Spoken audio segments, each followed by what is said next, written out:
کہ وہ لاڑکانہ سے آئے تھے, لاہور آئے تھے, ملتان آئے تھے, وہاں پہ انہوں نے جلسہ. یہ اگر کوئی ایسی چیز کرتے کہ یہاں سے جس دن معزول ہوئے تھے سپریم کورٹ نے حکم سنایا تھا, اگر اسی وقت یہ وزیر اعظم ہاؤس سے نکل کے ایک رات وہاں قیام نہ کرتے, مری وہاں نہ جاتے, واپس پنجاب ہاؤس نہ آتے, کوئی اچھا نہیں لگتا. ڈگنیفائڈ طریقہ ہوتا, جاتے عمرہ چلے جاتے, وہاں پہ کوئی اپنی حکمت عملی بناتے, وہاں پہ اپنا کنسلٹیشن کرتے, کوئی جلسہ بہت بڑا کر سکتے تھے لاہور میں, جیسے عمران خان نے 2011 میں کیا, اس کے بعد ڈاکٹر طاہر القادری نے کیا, بہت بڑا اس پہ توجہ. یہ تو انہوں نے اپنی طاقت کا وہ دکھا دیا ہے جیسے وہ ایک زائل ہوتی ہے. اس جی ٹی روڈ والے جو مارچ ہے اس نے تو یہ کر کے دکھا دیا ہے. میں چکوال کے بارے میں جانتا ہوں, کل لوگ آئے تھے, مندرہ تک پہنچے, ذلیل و خوار ہو کے رات کو واپس گئے, آج پھر آئے. نواز شریف صاحب وہاں سے گزرے, اس وقت تیزی سے جا رہے تھے, انہوں نے یہ زحمت گوارا نہ کی کہ مندرہ رک کے کوئی ایک سیکنڈ ہاتھ کسی سے ملا لیں. تو میرا خیال ان کی تنظیم کوئی نہیں, کسی چیز کا انتظام نہیں کیا گیا, تو اس سے وہ حاصل کیا کریں گے؟ اگلی وہ کال دیں گے تو انہیں یہ لوگ بھی جتنے اس وقت اکٹھے ہوئے ہیں اکٹھا کرنا بہت دشواری ان کو پیش آئے گی. بہت شکریہ جناب ایاز امین ہمارے ساتھ موجود تھے. لگ یہ رہا ہے کہ شاید دو رائے ضرور تھی کہ لانگ مارچ کیا جائے یا اس قسم کا قافلہ نکالا جائے یا اس کے علاوہ کوئی اور سیاسی آپشن کو اپلائی کیا جائے. اور بہرحال اس وقت مرکز میں بھی حکومت ہے پاکستان مسلم لیگ نون کی, پنجاب میں بھی حکومت ہے پاکستان مسلم لیگ نون کی, وزیر اعظم ہیں, وزیر اعلیٰ ہیں. کیا اس موقع پر مشکل دونوں حکومتوں کے لیے نہیں ہو گئی, اور آگے کے لیے کیا اس پورے مرحلے میں اس پوری ایکشن سے کیا جناب نواز شریف کو, پاکستان مسلم لیگ نون کو سیاسی یا کوئی قانونی فائدہ ہوگا یا نہیں, یہ ہم پوچھیں گے ایک چھوٹے سے وقفے کے بعد.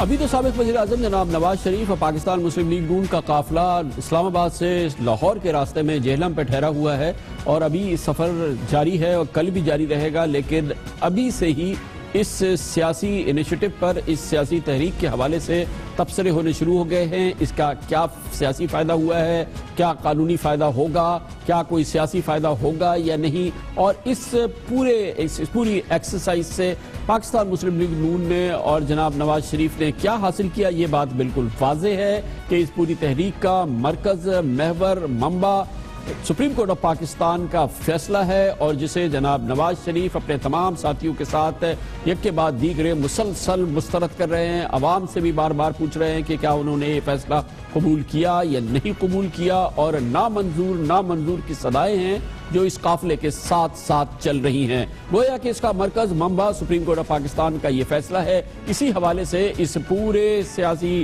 منظر کو اور اس پورے قافلے کے سیاسی اثرات کا اور قانونی اثرات کا جائزہ لینا ضروری ہے, اور اس کی بڑی وجہ یہ ہے کہ سپریم کورٹ آف پاکستان کے اسی فیصلے کے نتیجے میں اب ریفرنسز فائل ہونے ہیں. کرپشن کے الزامات کے حوالے سے نیب ریفرنسز فائل کرے گی احتساب عدالت میں, اور جیسے جیسے یہ مقدمات چلیں گے, ریفرنسز چلیں گے, سپریم کورٹ آف پاکستان کی اسی بینچ کا ایک رکن معزز جج جو ہوں گے وہ اس کو مانیٹر کریں گے اور اس کو سپروائز کریں گے. اس لیے جاننا بہت ضروری ہے کہ اس کے کوئی قانونی فائدے بھی ہوں گے یا نہیں. لیکن بہرحال یہ ایک بہت بڑا سیاسی ایکشن ہے جو جناب نواز شریف نے, پاکستان مسلم لیگ نون نے اور ان کے ساتھیوں نے لیا ہے. اس پورے ماحول پہ بات کرنے کے لیے ایک بار پھر ہمیں جوائن کر رہے ہیں پاکستان مسلم لیگ نون کے کلیدی سینئر رہنماؤں میں سے ایک اور وزیر خارجہ محترم خواجہ محمد آصف. بہت بہت شکریہ خواجہ صاحب. یہ فرمائیے گا کہ جس وقت یہ قافلہ اسلام آباد سے شروع ہوا اور آج بار بار سیکیورٹی معاملات کے حوالے سے بار بار بات ہوتی رہی, اور آج وہ وقت آیا جب جناب نواز شریف کو, جب وہ راولپنڈی سے نکلے اور رواد کی جانب گامزن تھے, ان کو کچھ بتایا گیا, جس کے بعد یہ قافلہ بہت تیزی سے جو ہے وہ جہلم پہنچا ہے اور پھر وہاں جا کے یہ رک گیا ہے. کیا سیکیورٹی معاملات ہیں اس حوالے سے, کیا تازہ ترین خبریں ہیں جس کی وجہ سے آج یہ ڈیولپمنٹ بھی ہوئی؟ جی بہت شکریہ خان صاحب, میں آپ کا شکر گزار ہوں.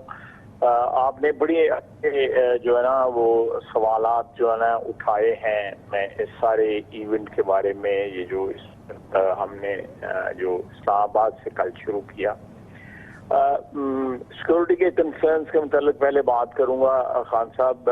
یہ میاں صاحب نے جب اسلام آباد سے نکلے یا اس سے 2-3 روز قبل بھی جو ہے بار بار جو ہے نا سیکورٹی کے معاملے میں جو ہے ان کو وارن کیا جاتا رہا کہ بھئی آپ یہ رسک نہ لیں.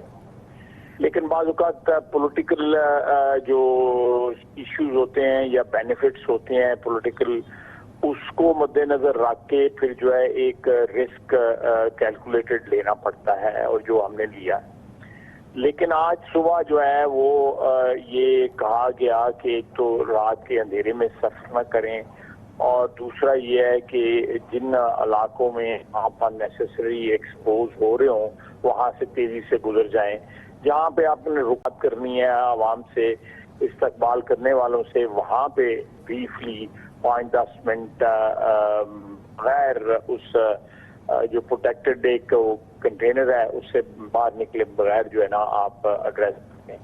تو اسی لیے یہ تھوڑا سا کام لمبا بھی ہوا ہے کہ آج رات جیلم میں رہ رہے ہیں، اور متوقع ہے کہ کل رات گجرانوالا میاں صاحب قیام فرمائیں گے. تو یہ سیکورٹی کو جو ہے اس کو ساتھ ساتھ جو ہے وہ اس کو کیٹر کر رہے ہیں ہم. لیکن خواجہ صاحب یہ بہت ہی بڑا رسک لیا ہے، کیونکہ ابھی تو ہم اس کا وزن نہیں کر پا رہے کہ اس کا سیاسی فائدہ کیا ہوگا، قانونی فائدہ کیا ہوگا. لیکن یہ بہت ہی میسیو رسک ہے، کیونکہ نہ صرف یہ کہ جناب نواز شریف صاحب کے لیے رسک ہے، ان کے ساتھیوں کے لیے رسک ہے. یہ جو آپ کے کارکنان جو ان پروٹیکٹڈ چل رہے ہیں اس قافلے میں ساتھ، پرائم منسٹر صاحب تو آرمڈ سسٹم کے اندر ہیں، لیکن یہ جو ان پروٹیکٹڈ لوگ رہے، خدا نہ خواستہ کوئی واقعہ ہو جائے تو لینے کے دینے پڑ سکتے ہیں. میں بالکل آپ سے اتفاق کرتا ہوں، لیکن خان صاحب یہ ایک اس ایونٹ کی ایک بہت بڑی جو ہے نا سگنیفیکنٹ ہے. جو آپ نے قانونی بات کہی ہے میں اس کو نہیں سمجھتا کہ اس میں کوئی قانونی فائدہ ہوگا. قانون نے تو اپنا ایک رستہ اپنانا ہوتا ہے، چاہے وہ whether we like it or not you know. اور اس کے پاکستان میں جو ہماری 70 سالہ تاریخ ہے کہ وہ کس طرح قانون بھی اپنا رستہ بناتا ہے، میں اس تفصیل میں جائے بغیر جو ہے آپ بھی جانتے ہیں، ناظرین بھی ہمارے جانتے ہیں کہ ہمارے ملک میں کیا تاریخ ہماری رہی ہے. اور باوجود اس بات کے کہ ہم نے 70 سال کا سفر طے کر لیا، لیکن ابھی بھی سوال جو ہے اس پروسیس کے بارے میں اٹھائے جاتے ہیں، جا رہے ہیں اور جائیں گے. پرہیپس اللہ کرے یہ سلسلہ کہیں تو جا کے ختم ہو. لیکن میں اس کا پولیٹیکل سائیڈ پہ کچھ عرض کرنا چاہوں گا کہ ایک فیصلہ ہوا، آپ نے قانون کی بات کی ہے، ہم نے اس فیصلے کو منوان جو ہے امپلیمنٹ کر دیا. میاں صاحب نے فوری طور پہ استعفیٰ دیا. 1-2-3 روز کے پروسیس کے اندر ایک نئی حکومت کی تشکیل ہوگی. اس میں تو کوئی ہم نے جو ہے آئین کا اور قانون کا احترام جو کیا ہے کہ ہمیں ایک فیصلہ جو ہمیں ذہنی طور پہ، سیاسی طور پہ اور ہمارے نقطہ نظر سے قانونی طور پہ بھی جو ہے وہ درست نہیں تھا، ہم نے اس کو منوان، کیونکہ اس سے جو انکار سے جو اس کے مضمرات تھے وہ بہت خطرناک ثابت ہوتے ہیں. اس لیے ہم نے جو آئین کو جو ہے اس کے سٹرکچر کو پروٹیکٹ کرتے ہوئے. لیکن خواجہ صاحب ابھی کل سے اب تک جتنی بھی جناب نواز شریف نے تقاریر کی ہیں، ان کے جتنے ساتھی ہیں وہ صرف فیصلے کی بات کر رہے ہیں، فیصلے کو نامنظور. میں اس کا کیا فائدہ ہوگا؟ دیکھیں یہ جو سلسلہ ہے کہ ہم فیصلے عوام سے پوچھ رہے ہیں کہ آپ کو منظور ہے. دیکھیں ہمارا حق ہے، ہم سیاستدان ہیں، ہم ہر 3 سال 4 سال کے بعد جو ہے وہ جو ہے نا عوام سے جو بھی ہم عہدہ سنبھالتے ہیں وہ اس کے پیچھے عوام کے ووٹ ہوتے ہیں، عوام کی رائے ہوتی ہے. یہ واحد ایک آئین کا ایک ادارہ ہے جس کے پیچھے عوام کی 100% عوام کی جو ہے خواہشات ہوتی ہیں، امنگیں ہوتی ہیں. باقی کسی ادارے کے پیچھے یہ تقدس نہیں ہے جتنا یہ تقدس ہے کہ عوام 20 کروڑ عوام کی جو ہے وہ رائے ہے اس ادارے کے پیچھے جس کا نام پارلیمنٹ ہے. لیکن اس کے ساتھ ساتھ میں عرض کرنا چاہوں گا کہ ہمارے یہاں پہ خان صاحب میں ذرا تھوڑا سا غور کیجیے گا میری بات کے اوپر. ہمارے یہاں پہ ادارے جو ہے نا اوور لاسٹ 70 ایئر جو ہے وہ ایڈورسوریل جو ہے نا وہ رول ادا کر کے رول اپنا لیا انہوں نے، کہ بجائے اس کے کہ آئین کے تحت جو ادارے ہیں وہ یونیفائی ہو کے ایک عوام کو جو ہے ایک ریاست جو ہے ایک ایسی ریاست دے سکیں کہ جس میں کوئی فالٹ لائنز نہیں ہے، کوئی خلیجیں نہیں ہیں. ہم نے کیا کیا ہے کہ ہم ادارے جو ہے اپنی ٹرف کی وار کے اندر کہ اس ملک کو کس نے گورن کرنا ہے یا کس کا زیادہ حق ہے، کس کے حق کو پریسیڈنس ہے، اس میں ہم نے 70 سال گزار دیے ہیں.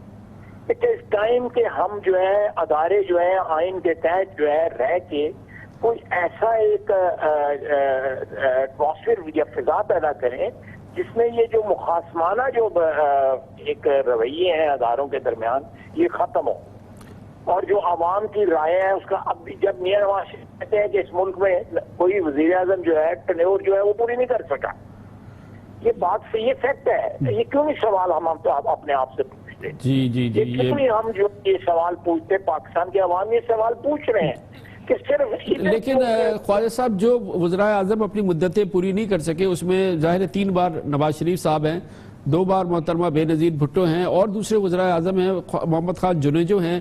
تو جب وہ نہیں پوری کر سکے تو آپ کی جماعت کے جو لوگ تھے وہ تو ان کو پورا نہ کرنے میں مددگار ثابت ہوئے ان قوتوں کے جو کہ آپ کی مد مقابل جماعت کو مدت پوری نہیں کرنے دے رہے.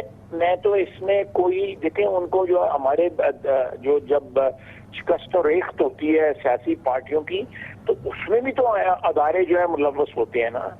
یعنی اپنے آپ کو لیجیٹیمائز کرنے کے لیے مشرف نے تحقیق بنا لی، اپنے آپ کو لیجیٹیمائز کرنے کے لیے ایوب خان صاحب نے جو ہے وہ جنرل ایوب خان نے جو ہے وہ کنونشن لیگ بنا لی، اپنے آپ کو لیجیٹیمائز کرنے کے لیے جو ہے ضیاء الحق کا بھی نام لینا سر.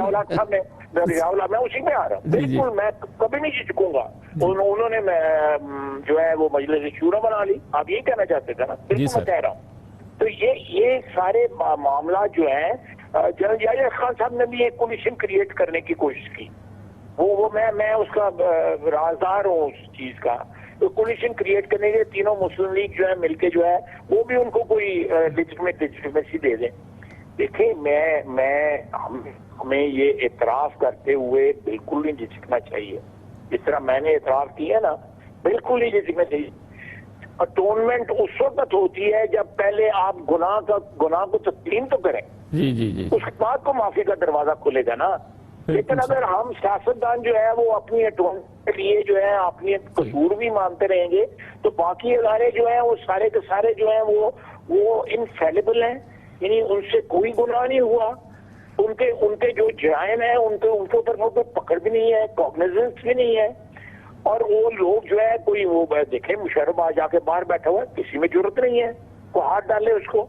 وہ ہے کوئی ادارہ یا کوئی مائی کا لال جو اس کو ہاتھ ڈالے؟ کسی میں ضرورت نہیں ہے. تو یہ جو انٹچیبلز ہیں ہمارے سیاسی سسٹم کے اندر جو ہیں، یا جو انٹچیبلز جو ہیں ہمارے آپ گلاس ہاؤسز میں بیٹھ کے جب پتھر ماریں گے تو کوئی پتھر آپ کو بھی آ لگے گا.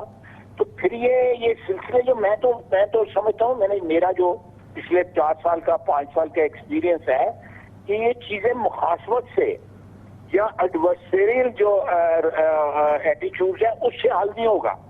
بہت شکریہ، بہت شکریہ جناب خواجہ محمد آصف وزیر خارجہ ہیں. اور کہتے یہ ہیں کہ اداروں کے حوالے سے تشنگی بہرحال برقرار ہے اور وہی ماحول ہے کہ اس سے پہلے اب جناب نواز شریف کئی بار کہہ چکے ہیں کہ تیسری بار ان کو وزارت عظمیٰ سے ہٹایا گیا ہے. جیسے کہ خواجہ آصف صاحب سے بات ہو رہی تھی اور وہ تسلیم کر رہے تھے کہ 3 بار ہمیں ہٹایا گیا اور 3 بار ہم نے 3 منتخب وزرائے اعظم کو ہٹوایا اور اس میں ان قوتوں کے معاون ثابت ہوئے جن سے کہ اب ہماری تشنگی ہے. گویا کہ اداروں کے ساتھ ہم نوائی اور اداروں کے ساتھ مقاسمت یہ پاکستان مسلم لیگ نون کی سرشت میں اب تک تو شامل رہا ہے. اس کی بات کرتے ہیں ایک چھوٹے سے وقفے کے بعد.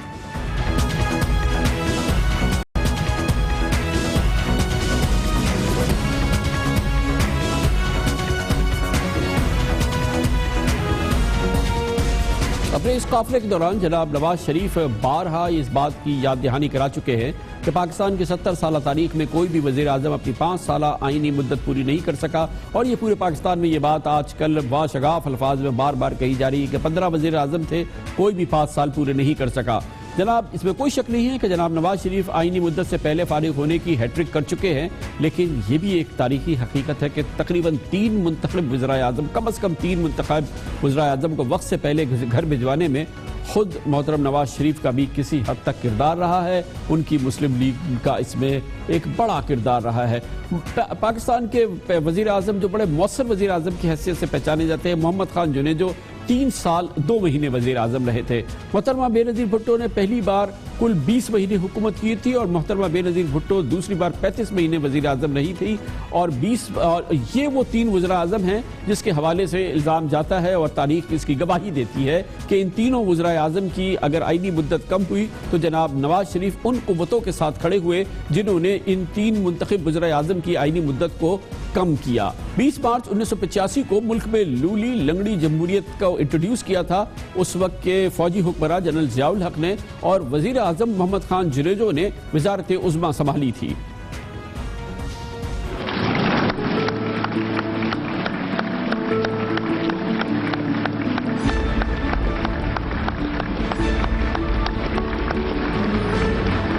بسم اللہ الرحمن الرحیم۔ بسم اللہ الرحمن الرحیم۔ میں محمد خان جنیجو چھت کے دل سے حلف اٹھاتا ہوں کہ میں مسلمان ہوں۔ 10 اپریل 1988 کو ہونے والے سانحہ اوجڑی کیمپ کی تحقیقات کے اعلان کے کچھ ہی مہینوں کے بعد، مطلب تقریباً 6 ہفتے ہوئے تھے، جنرل ضیاء الحق نے سابق وزیر اعظم محمد خان جنیجو کی حکومت ختم کر دی اور ان سے مسلم لیگ کی صدارت بھی چھین لی، مگر اس پورے موقع پہ جناب نواز شریف اور ان کے ساتھی جنرل ضیاء الحق کے ساتھ کھڑے رہے۔ محمد خان جنیجو کا انہوں نے ساتھ نہیں دیا، اسی وجہ سے جنرل ضیاء الحق نے جناب نواز شریف کو پنجاب کے نگراں وزیر اعلیٰ کی حیثیت سے برقرار رکھا۔ پھر 1988 میں محترمہ بے نظیر بھٹو شہید کی پہلی حکومت کا 1990 میں ہی جب تختہ الٹا گیا تو اس وقت کے وزیر اعلیٰ پنجاب جناب نواز شریف، صدر Ghulam Ishaq Khan, army chief general Aslam Beg اور ISI کے سربراہ جنرل اسد درانی کا عزائم کے سامنے دیوار مر کر کھڑے ہو جاتے اور فوج کی چھتری تلے اسلامی جمہوری اتحاد نہ بنتا تو یہ تمام صورتحال نہیں ہوتی، اور پھر محترمہ بے نظیر بھٹو نے اسی وجہ سے اپنی پہلی حکومت کے خاتمے کے بعد اپنی پہلی پریس کانفرنس میں ان کا بڑا یہ شکوہ تھا، گیلا تھا کہ ان کے جنرل اسلم بیگ سے کوئی اختلافات نہیں تھے، مگر نواز شریف کی ٹکراؤ کی سیاست اور دوسری چیزوں کی وجہ سے ایسا ہوا۔ The reasons that were given by the president were the same as the reasons that were given by Zia ul Haq when he overthrew Mr. Junejo in a move that is widely condemned as a sneak attack on democratic institutions. They could not bardasht karo Junejo and they could not bardasht karo me, and I want to tell you within 2 or 3 weeks either they roll back and the assemblies are restored or they will never bardasht karo. I had no differences with General Aslam Beg till May 1990. But all these events that I'm talking about, the no confidence move, etc., they were made against me before 1990. Nawaz Sharif's then confrontationist move, many other things. 1996 میں محترمہ بے نظیر بھٹو کی دوسری جمہوری حکومت کو محترمہ کے اپنے لائے ہوئے صدر فاروق لغاری نے فارغ کیا تھا، مگر یہ سب کے علم ہے کہ فاروق لغاری یہ کرامات نہ دکھا پاتے اگر جناب نواز شریف ایسا ماحول نہ بناتے اور صدر فاروق لغاری کو بے نظیر کی حکومت لپیٹنے پر باقاعدہ نہیں اکساتے بلکہ اس سے مطالبہ نہ کرتے۔ اب فیصلہ ہوا ہے بے نظیر بھٹو کی گورنمنٹ کو ڈسمس کرنے کا، اس میں لوگوں نے اس کو بڑا ویلکم کیا ہے، اور پھر میں جب پریزیڈنٹ فاروق لغاری کو جا کے ملا تھا میں نے ان کو کہا تھا پریزیڈنٹ صاحب یہ پبلک ڈیمانڈ ہے کہ you now must get rid of this government, اور میں سمجھتا ہوں کہ اس فیصلے پہ ملک کے اندر مٹھائیاں بانٹی گئی ہیں، ملک کے اندر خوشیاں منائی گئی ہیں۔ 2008 میں جب پیپلز پارٹی کی حکومت بنی اور پھر 2012 میں جب میمو گیٹ کا پراسرار معاملہ سامنے آیا اور سپریم کورٹ تک یہ معاملہ پہنچا تو جناب نواز شریف اس وقت کے فوجی سربراہ جنرل کیانی اور سابق ISI سربراہ جنرل شجاع پاشا کے ساتھ سپریم کورٹ آف پاکستان پہنچ گئے۔ سوئس حکومت کو خط نہ لکھنے پر سابق وزیر اعظم یوسف رضا گیلانی کو جب توہین عدالت اور نااہلی کا سامنا ہوا تو جناب نواز شریف نے ہی اخلاقیات کا ان کو درس دیا، اور شاید اب انہیں اس بات پہ خود شرمندگی ہوگی کیونکہ نواز شریف کہتے ہیں کہ سابق وزیر اعظم گیلانی کا معاملہ نااہلی تک نہیں جانا چاہیے تھا. حالانکہ 2012 میں محترم نواز شریف نے ہی وزیر اعظم گیلانی کی نااہلی کے وقت کہا تھا کہ دوسرے ملکوں میں تو صرف الزام لگنے پر وزیر اعظم وزراء گھر چلے جاتے ہیں. سپریم کورٹ کے فیصلے کے بعد یہ وہیں بیٹھے ہیں. گیلانی صاحب کی عزت اسی میں تھی کہ وہ حکومت چھوڑ جاتے. یہ تو وہ بندہ ہے جس کے خلاف سپریم کورٹ نے فیصلہ سنا دیا ہے. اس کو تو اب تک رخصت ہو جانا چاہیے تھا. یہ ابھی تک اس منصب پہ فائز ہے. کیا وہ پاکستان کے بارے میں امپریشن دے گا کہ پاکستان میں یہ کچھ ہوتا ہے؟ دوسرے ملکوں میں صرف الزام لگتا ہے. الزام لگنے سے پہلے وزیر اعظم وزیر مشیر استعفیٰ دے کے گھر چلے جاتے ہیں. اور یہاں سپریم کورٹ فیصلہ سنا چکی ہے. سپریم کورٹ فیصلے میں ان کو نکال چکی ہے, فیصلے میں سزا دے چکی ہے, اور یہ وہیں کے وہیں بیٹھے ہوئے ہیں. آج کے اس فیصلے کے بعد جناب گیلانی صاحب اب آپ کیا کریں گے؟ اب آپ کے پاس کون سا راستہ ہے اپنے آپ کو بچانے کے لیے؟ عزت اسی میں تھی کہ پہلے دن نیچے اتر جاتے منصب سے. عزت اسی میں تھی, چھوڑ جاتے اس حکومت کو. لیکن گیلانی صاحب آپ نے پاکستان کے ساتھ اچھا نہیں کیا. یہی وجہ ہے کہ شاید اب جناب نواز شریف پھر ایک بار کہتے ہیں کہ سیاسی قوتوں کے درمیان کانٹریکٹ ہونا چاہیے. سینٹ چیئرمین رضا ربانی کہتے ہیں کہ ادارے اور سیاسی قوتیں مل کے بیٹھیں, اس مسئلے کو حل کریں. دیکھنا یہ ہے کہ کیا اس بار یہ مسئلہ حل ہو پائے گا یا نہیں. لیکن بہرحال دیکھنا یہ ہے کہ کیا واقعی انسداد کرپشن کا معاملہ ہے اس وقت پورے پاکستان میں. اگر ہے تو ساری ان قوتوں کو سندھ کا رخ کرنا چاہیے, جہاں پر سندھ حکومت نے آج آخری حد پوری کی, نیب کا بستر لپیٹ دیا ہے. سندھ حکومت کے معاملوں میں انسداد کرپشن کے ادارے کا ہی عمل دخل ختم کر دیا ہے سندھ حکومت کے معاملے میں, اور 500 کرپشن کے کیسز جو نیب میں ہے خط لکھ دیا ہے کہ ان تمام کیسوں کو سندھ کے حکومت کے محکمہ اینٹی کرپشن کے حوالے کر دیا جائے. اس پورے معاملے پہ بات کرتے ہیں چھوٹے سے وقفے کے بعد.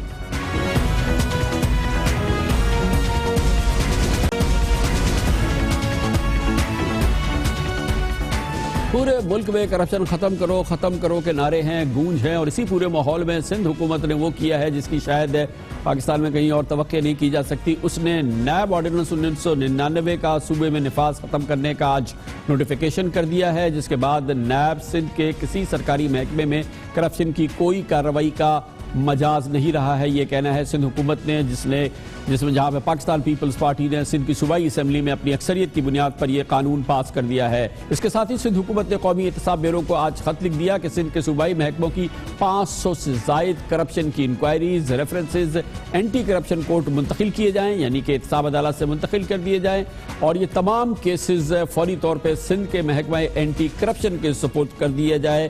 کرپشن میں کہ ایسے بڑے بڑے معاملات ہیں نیب میں جس کا تصور شاید پاکستان میں کہیں اور نہیں کر سکتا, مگر سندھ حکومت نے وہ کیا ہے جس کا شاید کوئی تصور نہیں کر سکتا تھا, کہ اس نے نیب کو ہی لپیٹ دیا ہے سندھ کے سرکاری معاملات سے. معاملہ اب یہ پہنچ گیا ہے سپریم کورٹ آف پاکستان میں, جہاں پر کرپشن کے حوالے سے پچھلے کئی مہینوں سے بہت زبردست کارروائیاں ہوئی ہیں, بہت گونج رہی ہے. دیکھتے یہ ہیں کہ سپریم کورٹ آف پاکستان نے جہاں پر اس قانون کو سندھ حکومت کے قانون کو چیلنج کیا گیا ہے کیا کارروائی کرتے ہیں. لیکن اس پورے موضوع پہ بات کرنے کے لیے ہمارے ساتھ ایک بار پھر موجود ہیں پاکستان کے سینئر ماہر قانون اور بیرسٹر ڈاکٹر فروغ نسیم. بہت بہت شکریہ ڈاکٹر صاحب.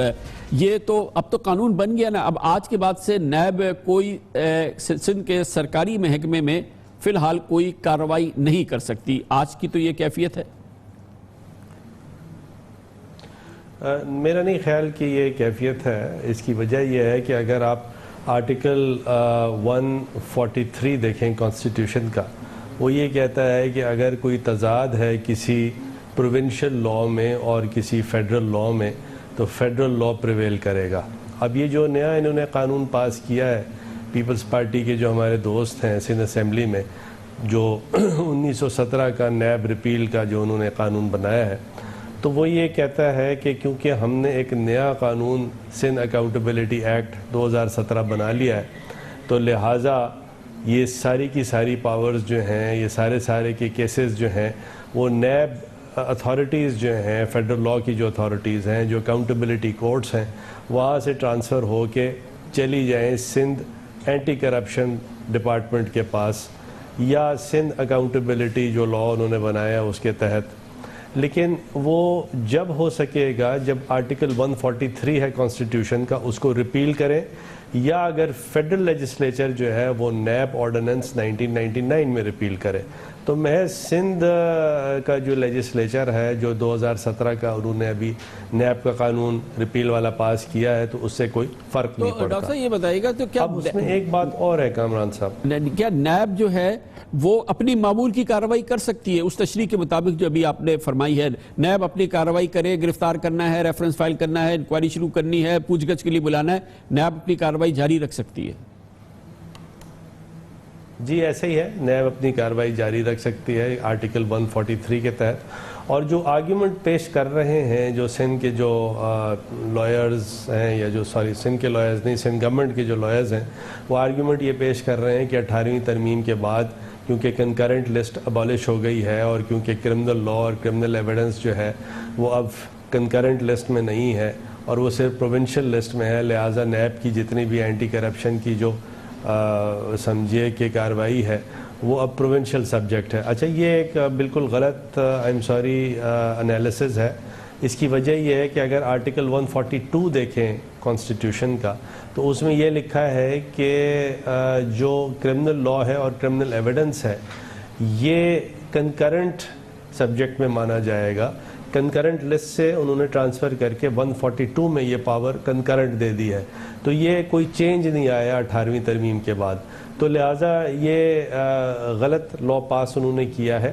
اور آئی ایم شور کہ جب یہ مگر اس میں ڈاکٹر صاحب بہرحال اس کی تشریح اور یہ جو آپ فرما رہے ہیں اس کو بہرحال زبان اور قانون کی گرفت میں سپریم کورٹ آف پاکستان ہی لا سکتی ہے نا، وہ اس سلسلے میں کوئی حکم دے سکتی ہے یا اس قانون پر حکم امتناعی جاری کر سکتی ہے؟